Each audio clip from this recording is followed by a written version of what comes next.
¿Cómo apareció esta vacuna contra el coronavirus basada en un vector viral que es el adenovirus humano? ¿Cómo apareció?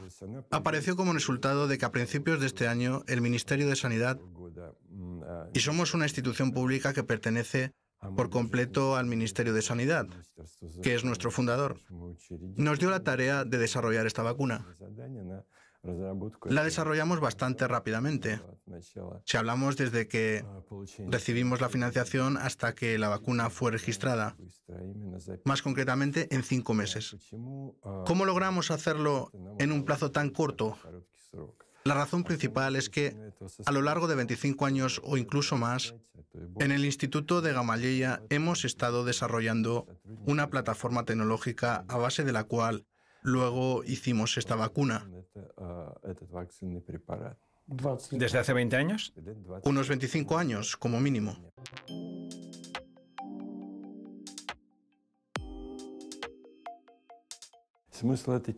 La idea de esta plataforma tecnológica es la siguiente. Se utiliza el adenovirus, que es bien conocido y que coexiste con los humanos, creo desde que surgiera la humanidad de incluso más tiempo. Al parecer incluso existió en los simios que fueron nuestros predecesores.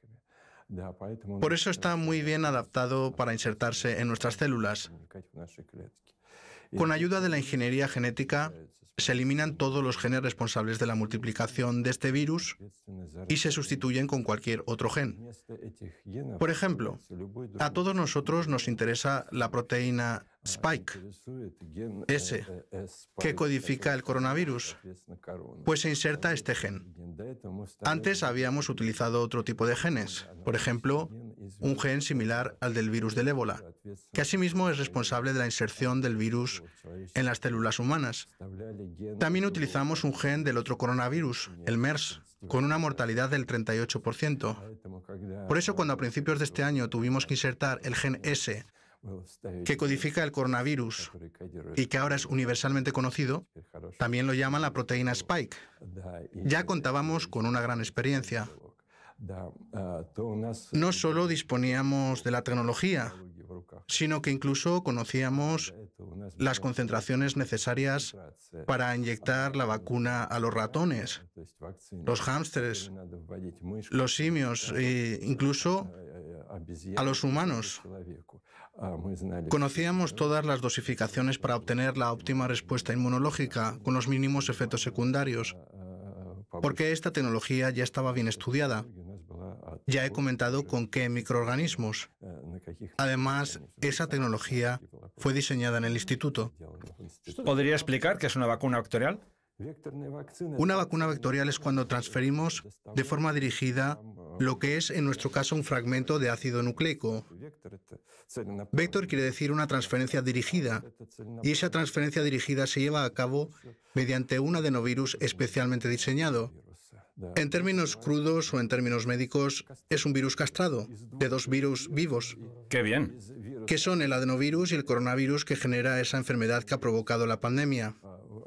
Nosotros hacemos una partícula no viva capaz de transferir el gen que necesitamos a nuestras células.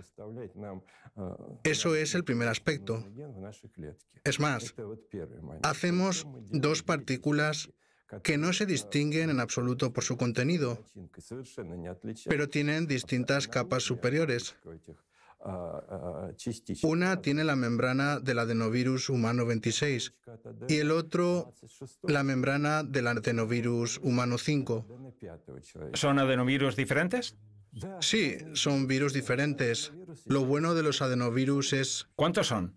No los he contado, pero son muchos. Pues mal. Pero pienso que Boris Naroditsky, nuestro compañero, yo tengo 69 años y él 79, si no me equivoco, ha dedicado entre 25 y 30 años a los adenovirus y posiblemente los ha contado. Yo la verdad no lo he hecho. Bueno, son decenas o quizá cientos los que han sido estudiados, pero hay otros que no conocemos. Además, los hay humanos o de los monos, como ya sabemos. Sí, ahora gracias a AstraZeneca.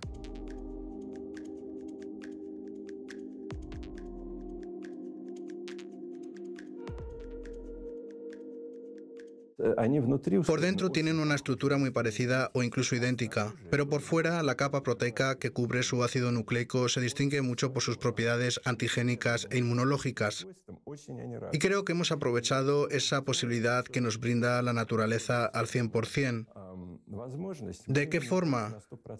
Como ya he comentado, en las dos partículas que usamos para la vacuna, el contenido es el mismo y la capa exterior es diferente.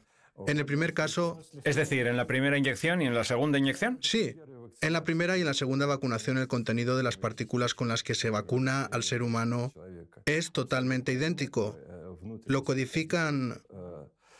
¿Pero el tipo de virus es diferente? La membrana es diferente y por consiguiente la estructura antigénica es diferente. Es una forma de aumentar la respuesta inmunológica, ¿no? Por supuesto, es una forma que en la segunda vacunación permite aumentar la respuesta inmune solo en el gen que nosotros necesitamos, sin aumentar la respuesta inmune en una membrana o el vector. Es decir, de esta forma el organismo, en vez de reaccionar al adenovirus, reacciona mucho menos al adenovirus. Mayormente reacciona a lo que queremos que reaccione, al contenido que transferimos. ¿Y cómo reacciona el adenovirus? Muchos dicen que puede haber efectos secundarios, fiebre de 38, enrojecimiento en la piel, reacciones alérgicas. Todo esto aparece indicado en las instrucciones de la vacuna. Yo solo puedo reproducir lo que dicen las instrucciones. Por suerte o por desgracia, de momento no hemos observado nada más que merezca la atención. Enrojecimiento, dolor de cabeza, malestar en los músculos.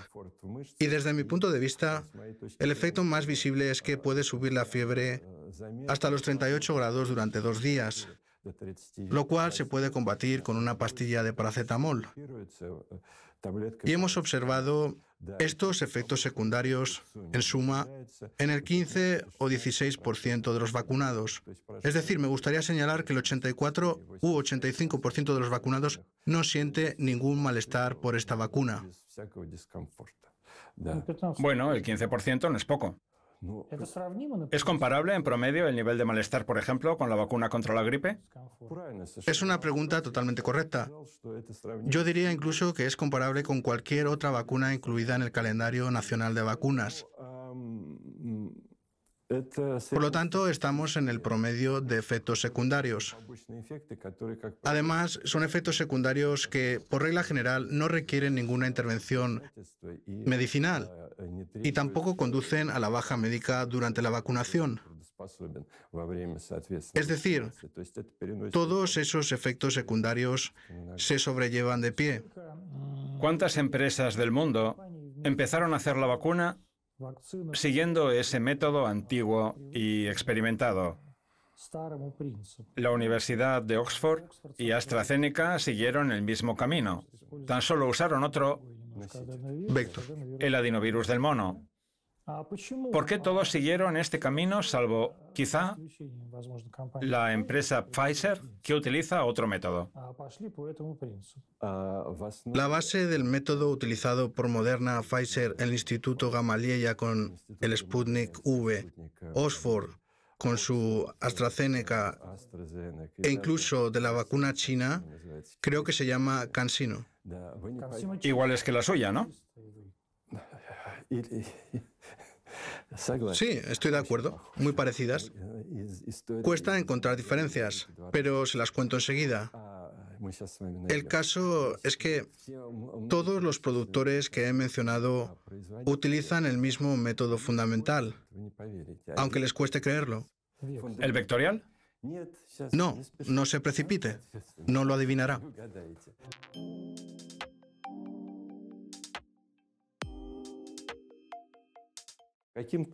De alguna forma, al organismo de la persona vacunada se transfiere, que es lo más importante, el gen que codifica la proteína Spike.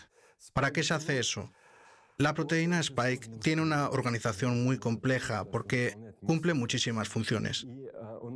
Es tan compleja que para que los anticuerpos puedan reconocerlo y luego, que es lo más importante, neutralizarlo, su estructura terciaria, es decir, su forma en el espacio, tiene que estar completamente intacta, ser inmaculada, virgen. Quiero decir que para el sistema inmune, para que empiecen a producirse los anticuerpos neutralizadores del virus, que es el objetivo de la vacuna, la proteína Spike tiene que estar intacta como un jarrón de cristal, es decir, no la podemos dañar. Tiene una organización muy compleja y ocupa una forma muy compleja en el espacio, que nosotros, los humanos, aún no hemos aprendido a reproducir con nuestros toscos métodos bioquímicos. Así pues, para solucionar este problema, se toma el gen original y de una forma u otra, cada uno tiene su forma peculiar de hacerlo, se introduce en nuestras células y luego, de acuerdo con todas las leyes de la biología, a partir del gen se sintetiza el ARN y a partir del ARN se sintetiza la proteína. Luego esa proteína Spike se traslada a nuestra membrana por su cuenta, en lugar del virus.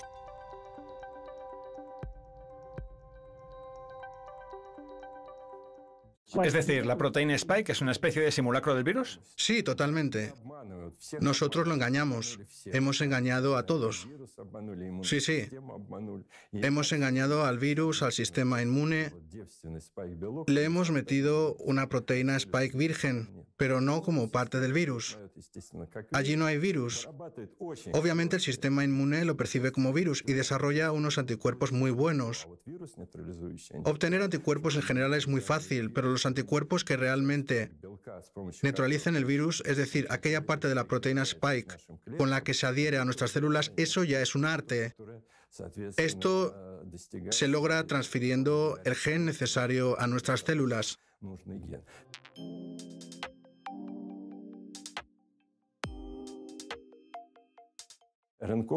Las tecnologías de ARN utilizadas para las vacunas Moderna y Pfizer y las utilizadas por las 3 empresas que producen la vacuna vectorial no se distinguen por el método, sino por el mecanismo de transferencia de este gen.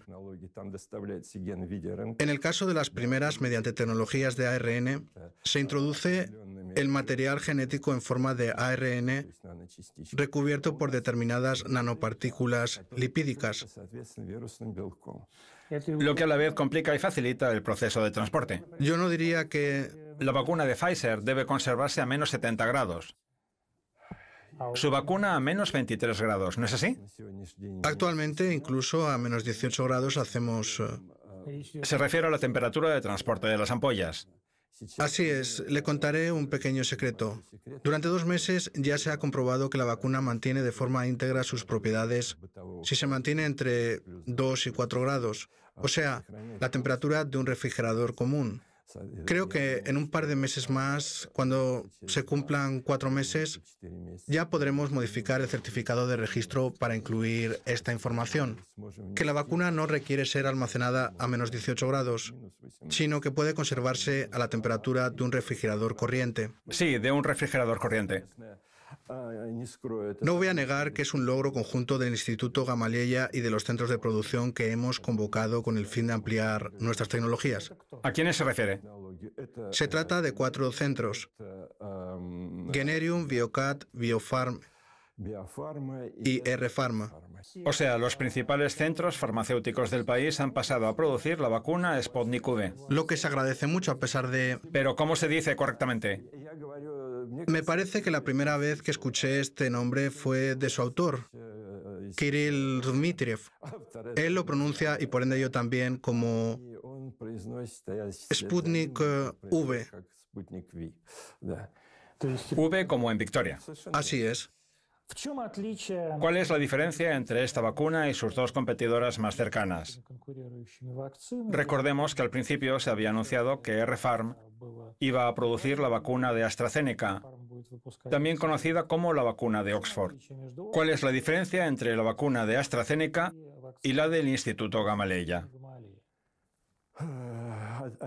Las diferencias entre ellas son pequeñas, aunque significativas.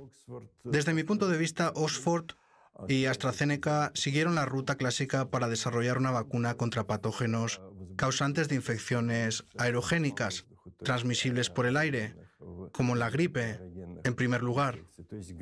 Es decir, las que se transmiten por aerosoles. Correcto, llamémoslas así, infecciones transmitidas por aerosoles. Como sabemos, la gripe es una enfermedad estacional. Usar contra la gripe una vacuna de dosis única es aceptable, porque brinda una protección que dura entre 3 y 4 meses, que es justamente el periodo cuando el patógeno de la gripe está más activo y nos afecta. Generalmente en el verano no solemos enfermar de gripe, aun si no estamos vacunados.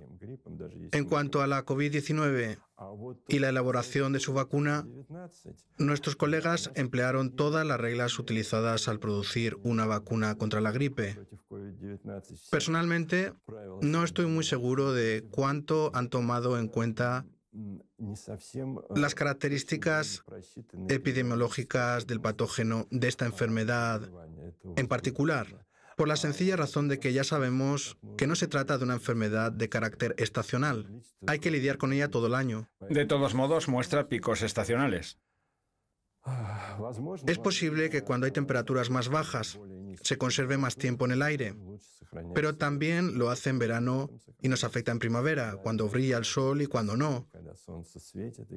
De todos modos, sin la vacuna, la morbilidad y la incidencia son altas, y la situación epidemiológica ni se diga. Por extraño que suene, nosotros tomamos en cuenta ese aspecto, y por eso, desde el principio, diseñamos una vacuna con el fin de ofrecer una protección no estacional, sino duradera. Para elaborar una vacuna de este tipo, era necesario que, como resultado de la vacunación, se formaran células de memoria inmunológica. Quiere decir inmunidad de células T. Ahí tenemos al padre de ese concepto, Miechnikov. Miechnikov, como el instituto. Sí, Ilya Miechnikov, él descubrió el fagocito, aunque es muy similar. Sí, como todas las células inmunitarias. Sí, correcto. Entonces seguimos la vía que garantizaba que nuestra vacuna generará células de memoria para conferir inmunidad de larga duración. Para ello, la condición necesaria era efectuar la vacunación con 2 dosis, lo que a su vez, como hemos mencionado anteriormente, requería tener 2 vectores heterogéneos, distintos desde el punto de vista inmunológico. En su momento, nuestros colegas no se dieron a la tarea de crear el segundo componente vectorial y probarlo para completar todo el proceso de registro. Entonces, AstraZeneca y Oxford crearon un solo método. Así es. No pudieron crear el segundo. Tienen la capacidad tecnológica para hacerlo, pero les faltó tiempo. Por eso considero una decisión muy acertada que el Fondo Ruso de Inversiones Directas haya acordado con AstraZeneca y Oxford unir esfuerzos para llevar a cabo estudios clínicos de algunos plásmidos híbridos de carácter heterogéneo. Heterogéneo no solo desde el punto de vista inmunológico, sino también por el origen de la vacuna. Uno de los componentes se tomará de Oxford y el segundo es el componente que ya ha pasado todas las pruebas clínicas y que ha mostrado excelentes resultados tanto en el aspecto inmunológico como en el de seguridad y según sus parámetros biotecnológicos, que es el componente de nuestra vacuna. ¿Y para qué usar el componente adenovírico de Oxford y combinarlo con este? ¿Quiere decir que por qué no usamos solo el componente de Sputnik V? Como entenderá, en este caso también hay motivos comerciales. ¿Eso no influirá en la calidad de la vacunación? Pronto realizaremos estudios clínicos conjuntos que quizás permitan responder a las interrogantes de cómo se manifestará esa combinación según los criterios de seguridad, inmunogénesis y protección. Y hay razones para pensar que todo saldrá bien. Lo que puedo concluir hasta el momento es que, como ya hemos empezado, En nuestro país continuaremos usando la Sputnik V. En lo que respecta al resto de Europa, tendrán una mayor variedad de opciones y posibilidades para proteger a su población, ya sea con una u otra vacuna. ¿Sugiere entonces que el resto de Europa podría usar nuestra vacuna, considerando la gran... No descartaría esa posibilidad. En el caso de una combinación como esa, parece bastante real y posible. Diría que ya no quedaría ninguna posibilidad científica, lo que actualmente no existe en general. Pero es que ni siquiera quedarían posibilidades económicas, ni tampoco políticas para rechazar ese fármaco común. ¿Por qué? Si Pfizer llenó el mercado por completo. En el caso de Pfizer, ojalá que le vaya bien, pero si siguen las noticias... La seguimos. Hay problemas de los que he hablado en numerosas ocasiones, cuando todavía no sabía los resultados de los ensayos clínicos. Pero ya que sé bastante bien lo que ponen en los libros de inmunología, me imagino lo que pasa cuando se introduce una cantidad grande de ARN en nuestras células. Para ellas es una señal de peligro. En nuestras células, el ARN libre, si aparece, sin importar si aparece en grandes cantidades o no, está muy cubierto de proteína. Así que todos los sistemas relacionados con la protección, con una protección no específica, con una inflamación, enseguida se activan. En Pfizer lo saben perfectamente, al igual que nosotros, y se esforzaron mucho para modificar el ARN para que no se reconociera por las proteínas protectoras o defensivas, según tengo entendido. Es decir, ¿han inventado una especie de golosina? Sí, una especie de golosina, pero la han endulzado para que no tenga un sabor un poco amargo. Por decirlo suavemente. Así es. Es una elaboración muy interesante.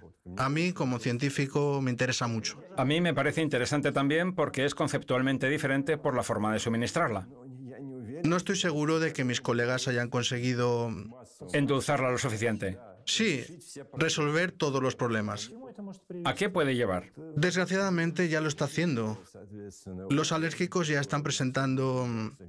Se trata de un porcentaje pequeño, pero en el caso de cientos de millones, este pequeño porcentaje puede significar decenas de miles de personas. ¿El edema de Quincke? Con lo cual puede tratarse de reacciones alérgicas muy fuertes, incluso la paresia. Bueno, la angioedema es una de las graves consecuencias que puede tener una reacción alérgica. Puede tener diversas formas. A ver, hemos hecho la vacuna. ¿A quién se la facilitamos ahora? Conforme a las instrucciones existentes, tenemos el derecho de facilitarla a personas de 18 a 60 años. ¿Por qué no se la facilitamos a quienes realmente la necesitan? Se refiere a la gente mayor, porque se nos dio este permiso durante los ensayos clínicos. Creo que antes de Año Nuevo acabarán los ensayos en personas mayores de 60 años, justamente después de Año Nuevo. En el certificado de registro de la vacuna Sputnik se incluirá de forma oficial el permiso de usarla en personas mayores de 18 años.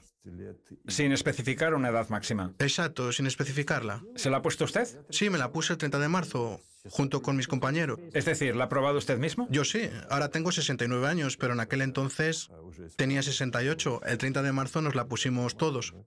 De momento sigue vivo. Es más, estoy activo, me funciona todo bien. ¿Cuál fue su respuesta inmune? ¿Cuántos anticuerpos inmunes se han generado? Muy buena. Se han generado 1 por 3.000. A lo mejor usted me dirá... Yo no digo nada, solo pregunto. Entonces le contesto, existen diferentes sistemas, diferentes formas de evaluación. El sistema que me resulta comprensible y que usamos en el Instituto Gamaleya es disolver mi sangre, el plasma de la sangre de la persona a la que se le hace la prueba, para determinar los títulos, es decir, se trata de la disolución final en la que el plasma aún funciona neutralizando el virus. Se trata de 1 por 3200. Es un título muy alto. Corresponde aproximadamente al plasma de la persona que estuvo enferma. Se puede hacer una transfusión y con este plasma proteger a otra persona infectada al 1 por 80. Según todos los indicios, se trata de un plasma muy bueno. Si hace falta, puedo ser donante. Mis anticuerpos, mi plasma que contiene anticuerpos, neutralizarán muy grandes concentraciones del virus si aparece en mi organismo. ¿En cuánto tiempo se elimina? Es una pregunta muy buena. La pregunta principal en relación a todas las vacunas es cuánto tiempo durará la inmunidad. Uno de los indicadores que son fáciles de medir es la presencia de anticuerpos en la sangre. En mi caso, influenciado por los demás, en 8 meses me medí el título de anticuerpos. Resultó ser el mismo. Creo que no es porque la vacuna es una maravilla, sino porque tenía un título inicial muy alto y porque infrinjo las normas y siempre voy sin mascarilla. Como el virus está presente ahora en todos los lugares públicos, en el transporte y en las tiendas, así mi sistema inmune está en contacto continuo con el virus y se mantiene constantemente activo.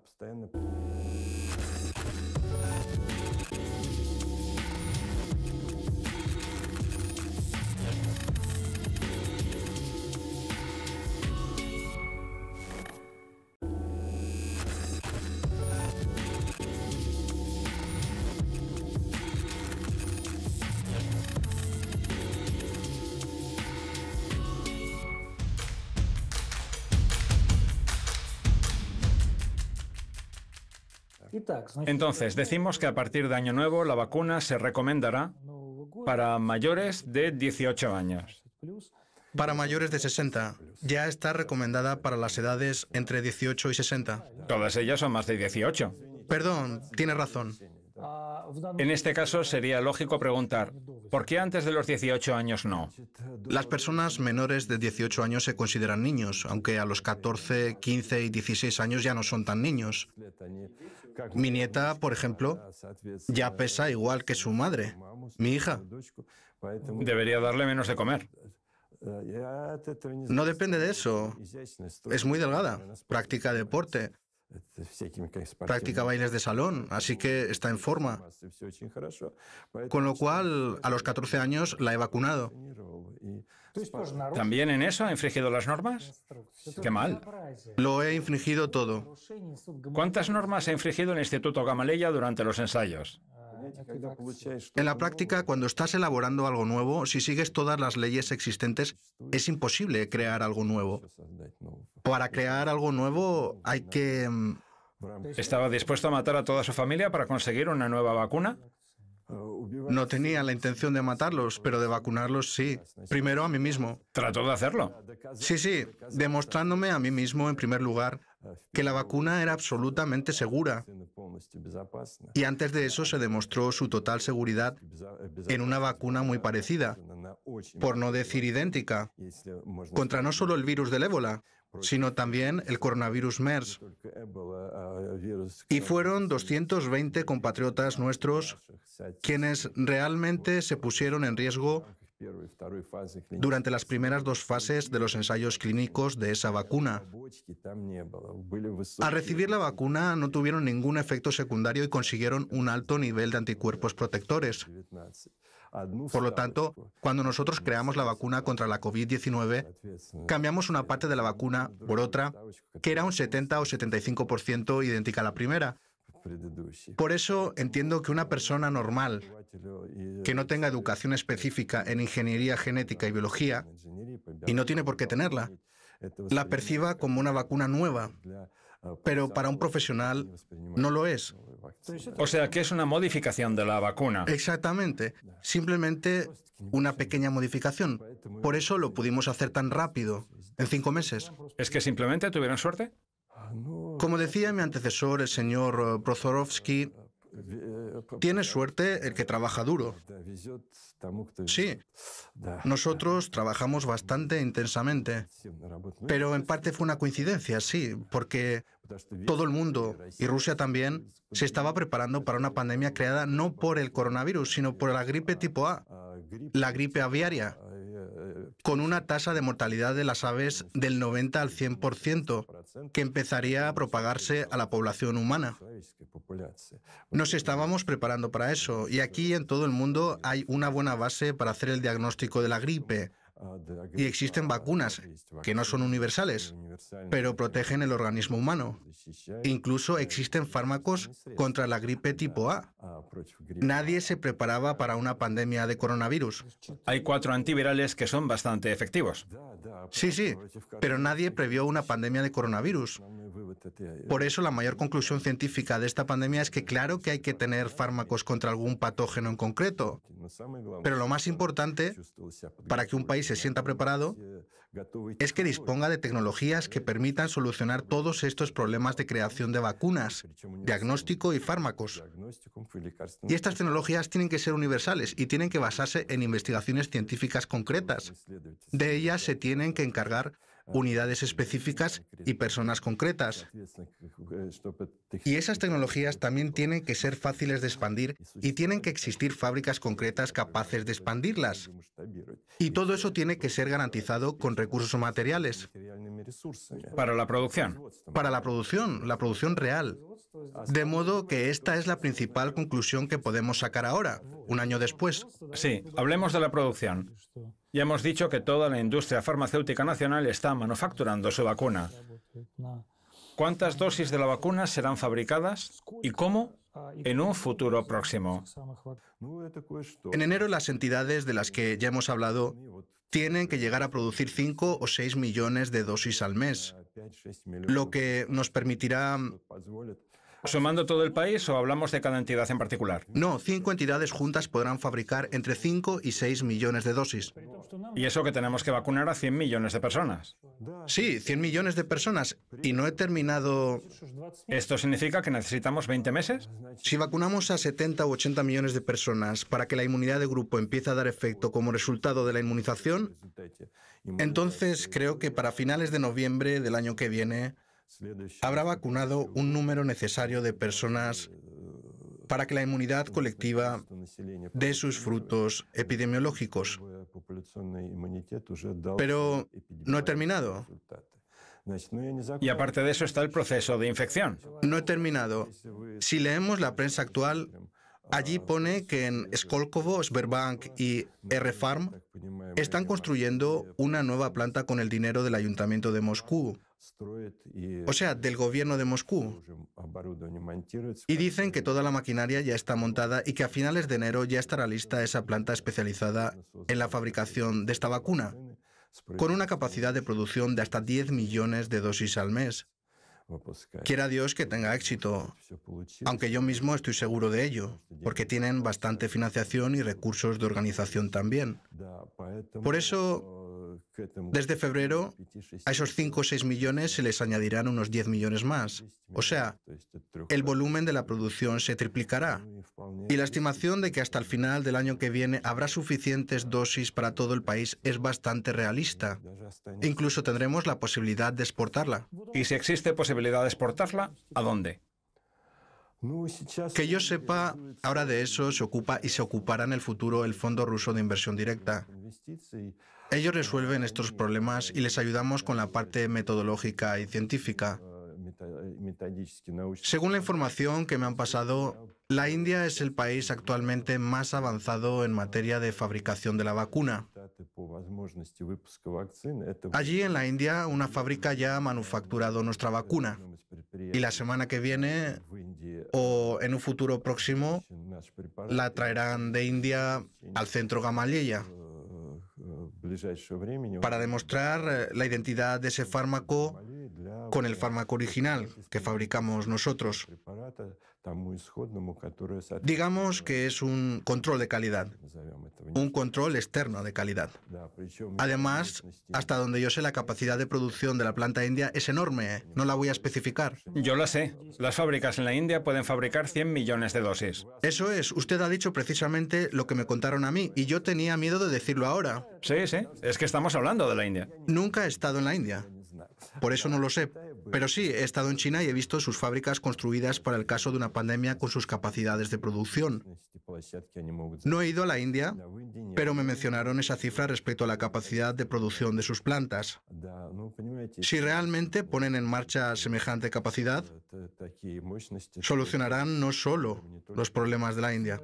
En algún sentido resolverán también los problemas del sudeste asiático. Sí, del sudeste asiático.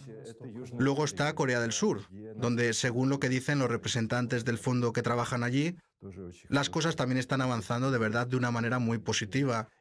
Y los ensayos clínicos de nuestra vacuna, la Sputnik V, aún se están haciendo en 10 o 12 países bajo los auspicios del fondo. ¿Qué países? Bielorrusia, donde, como sabemos, ya han registrado... Es un país excepcional. Sí, es un país excepcional, en todos los sentidos. Porque no nos da igual y porque la vamos a salvar. Como nosotros mismos. Como a nosotros mismos, o puede ser aún más. Pero al menos vamos a salvarlos como a nosotros mismos. Sé que además Kazajistán y Uzbekistán son algunos de esos países. Los países de la CEI. No solo los de la CEI. Hungría está muy interesada. Pasaron mucho tiempo aquí en nuestro instituto. Les dimos información detallada y fidedigna de la vacuna desde el punto de vista científico a algunos colegas del Instituto Pasteur. No sé a ciencia cierta qué han decidido hacer con la tercera fase de ensayos clínicos de la vacuna en Francia. Pero no desarrollan la vacuna. Eso es, no la desarrollan. Tienen una vacuna muy eficaz contra, por ejemplo... Tienen muchas vacunas eficaces. Sí, un montón. ¿Sus científicos son brillantes? Sí. El Instituto Pasteur es el instituto más antiguo y prestigioso de vacunas y sueros. Allí fue enterrado Ilya Miechnikov. Es el instituto con las mejores tradiciones para desarrollar vacunas masivas. Sí, la principal vacuna del mundo contra la meningitis es la suya. La vacuna contra la meningitis y no solo. Han desarrollado muchas otras vacunas. Tienen buenas tradiciones. Por eso es muy prestigioso que se hayan interesado. Estamos trabajando con ellos. ¿Qué otros países? Pues he contado... Ah, sí, los países latinoamericanos, Argentina. ¿Cuánto tiempo dura la inmunidad? Según los pocos datos experimentales con los que contamos ahora, la inmunidad de una vacuna similar contra el ébola, basada en vectores adenovirales heterólogos, duró 2 años. Nuestro periodo de observación duró 2 años en África. Es el único periodo de observación que hemos tenido. La inmunidad puede durar más. O menos. O menos, sí, claro. Puede durar menos. Yo no puedo servir de ejemplo del experimento puro, pero ya han pasado 8 meses desde el momento de la vacunación. Lo más importante es investigar mediante experimentos. Ahora no tenemos tiempo, pero tarde o temprano, más bien temprano, los haremos. Le pongo un ejemplo aislado. Cuando algunos conocidos míos decidieron aumentar el nivel de anticuerpos, que había caído en 5, 6 o 7 meses. ¿Se vacunaron de nuevo? Sí, volvieron a vacunarse. Aquí llega el momento de la verdad. Si después de la revacunación el nivel de anticuerpos aumenta en 2 semanas o más, eso significa que no hay células T de memoria y el efecto de la primera vacuna ya ha desaparecido. Si ocurre la segunda respuesta inmunológica, lo que significa es que en un par de días el nivel de anticuerpos alcanza un grado adecuado de protección.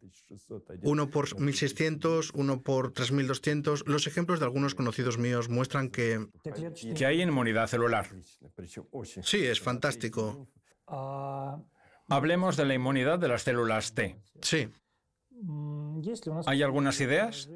¿Han probado a medirla? ¿Cuánto durará? Hay que llevar a cabo estudios en animales porque las células T de memoria... Nosotros somos esos animales experimentales. No tanto. Voy a explicar por qué en este ensayo ni usted ni yo Participaremos. participaremos. ¿Ni siquiera usted? Ni siquiera yo. ¿Ni siquiera su nieta? No, de ningún modo. Las células de memoria viven mucho. Son de la sangre periférica, de la que podemos tomar muestras de las venas o los dedos. Si hay, las hay un par de meses. Pero las células de memoria se transportan a los principales órganos hematopoyéticos. Por eso, si lo tomamos en serio, este experimento se puede hacer solo en los animales. Nadie nunca... Estirpar el bazo de una persona. Solo una biopsia. No hay que sacar, pero la biopsia del bazo nadie nunca... La hará. Nadie en su sano juicio la haría. Por eso solo hacemos experimentos en los animales. Hay que hacer un experimento separado que sea ampliado y detallado. Por ahora no tenemos tiempo, pero tarde o temprano, mejor temprano, habrá que hacerlo. Algunos de sus oponentes la acusan de no publicar informes sobre la segunda y la tercera fases de los ensayos clínicos de la vacuna. Los empleados y yo mismo no hemos publicado los resultados de la primera y segunda fases en una revista cualquiera, sino en The Lancet, que tiene el índice de citas más alto del mundo, del 61 al 62% de todas las revistas. Científicas. De las revistas científicas. No voy a revelar el gran secreto, pero dentro de unos días estará listo un artículo en inglés sobre los resultados de la tercera fase. ¿En The Lancet o Science? Casi ha acertado. Cuando acepten el artículo le llamaré y se lo diré. Hasta que no lo acepten no voy a decirlo. Sobre la tercera fase. Sí, en una buena revista con alto factor de impacto, pero que no es tan alto como el de The Lancet. Aún así es alto. Publicarán los resultados de la tercera fase que ha financiado el gobierno de Moscú. Y de hecho toda la logística la ha organizado el Departamento de Salud de Moscú. Sabianin, Rakova, Hripun y otros. Y les estoy muy agradecido. Sí, es un enorme trabajo. Claro, nos ha ayudado el Ministerio de Salud. 40.000 personas. Además, no hemos tenido la misma experiencia. Un estudio de doble ciego, aleatorizado como debe ser. Sí, de doble ciego aleatorizado, como debe de ser, con estadísticas, un número infinito de pruebas, de personas, etc. Ten en cuenta que hemos organizado el estudio en condiciones de pandemia. Las vacunas desde los tiempos de Jenner, que nos observa desde el retrato en el rincón.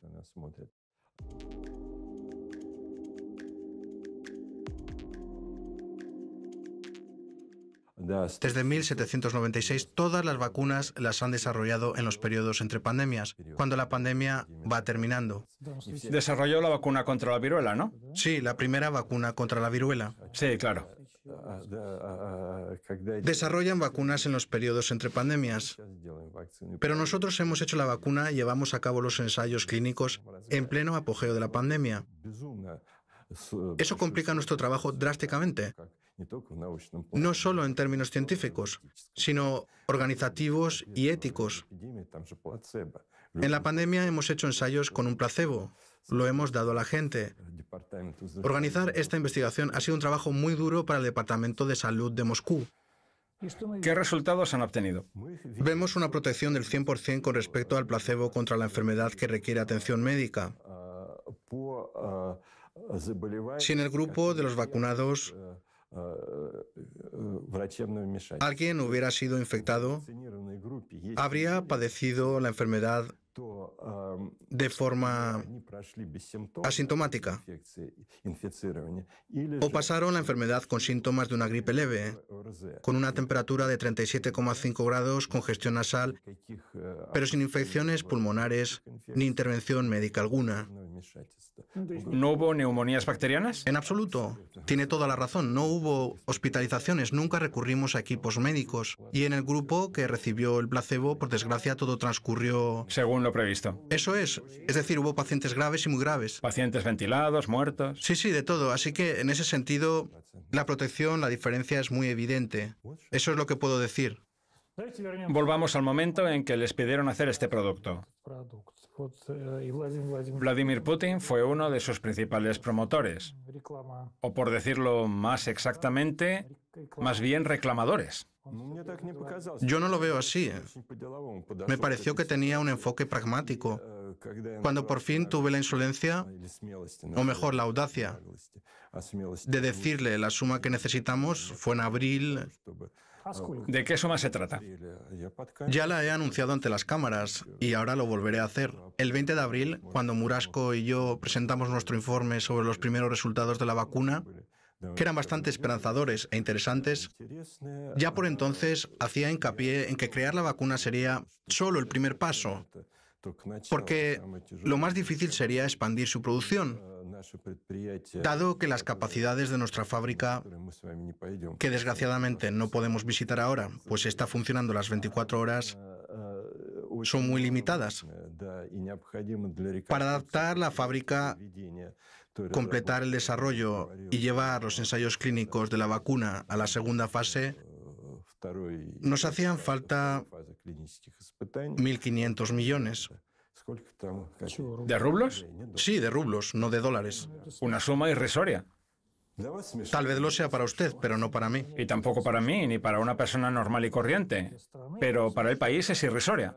Para el país tal vez, aunque no estoy tan seguro. Pero si hablamos de las farmacéuticas occidentales, sí que es irrisoria. En eso estoy de acuerdo con usted. En su caso, se trata de... De decenas de miles de millones de dólares. Sí, sí. Así que fueron 1.500 millones de rublos.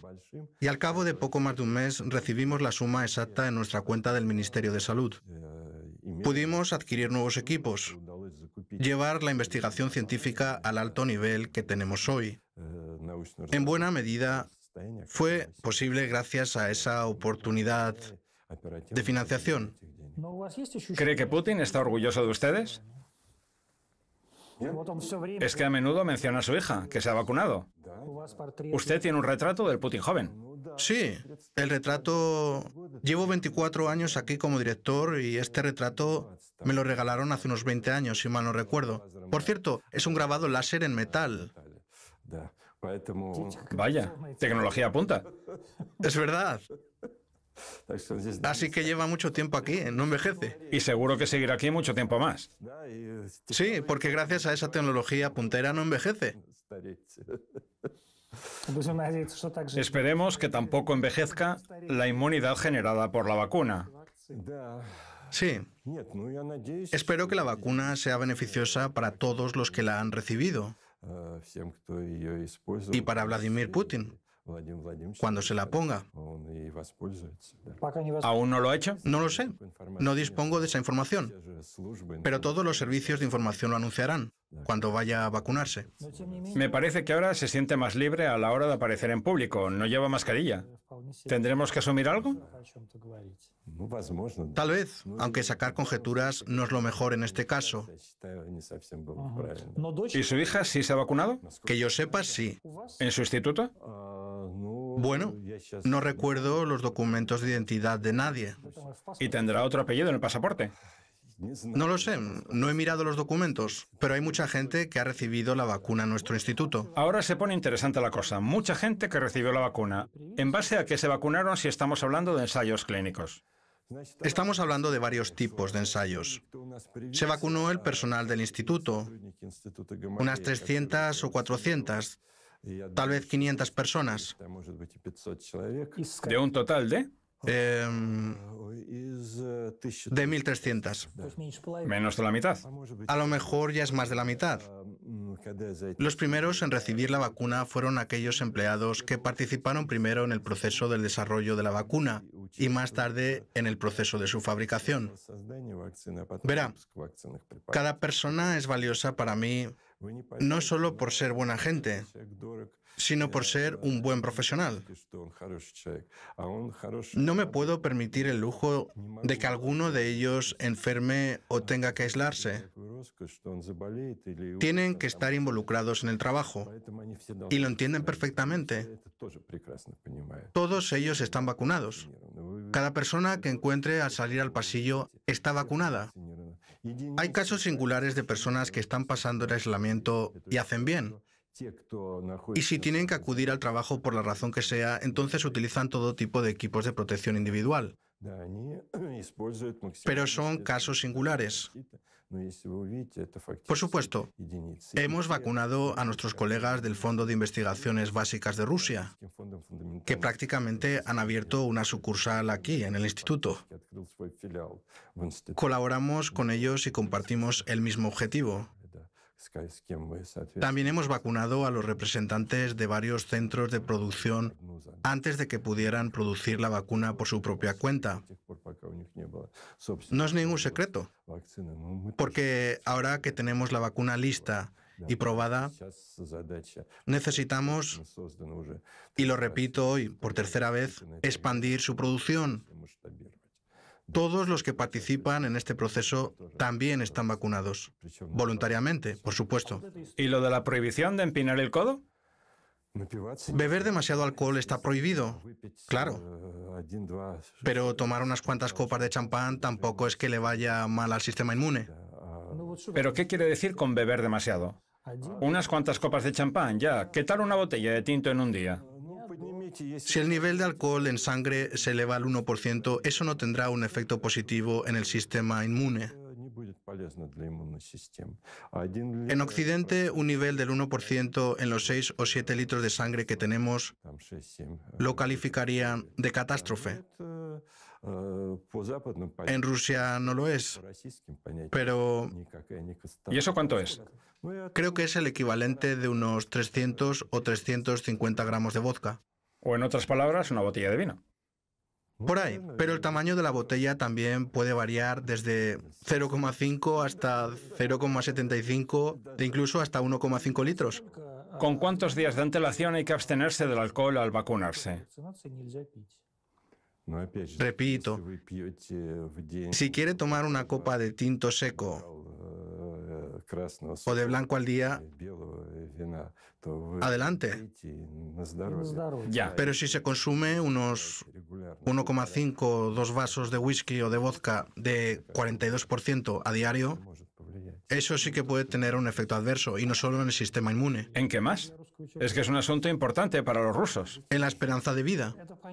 Ya, eso sí. Pero me refiero con respecto a la vacuna específicamente. ¿Qué complicaciones se pueden dar? Una respuesta inmune menos rápida. Peor, eso es todo. El sistema inmune funcionará peor. Y el efecto de la vacuna será peor si se consume alcohol en exceso. No es nada extraordinario. Es que en las pautas se dice que entre la primera y la segunda dosis está prohibido todo consumo de alcohol. Está permitido el consumo, a condición de que no sea excesivo. Para que conste, porque a los rusos les quieren asustar con esa prohibición, a lo que contestan, muchas gracias, pero mejor vamos a tomar algo. Tomar sí que se puede, pero no en exceso. Muy bien.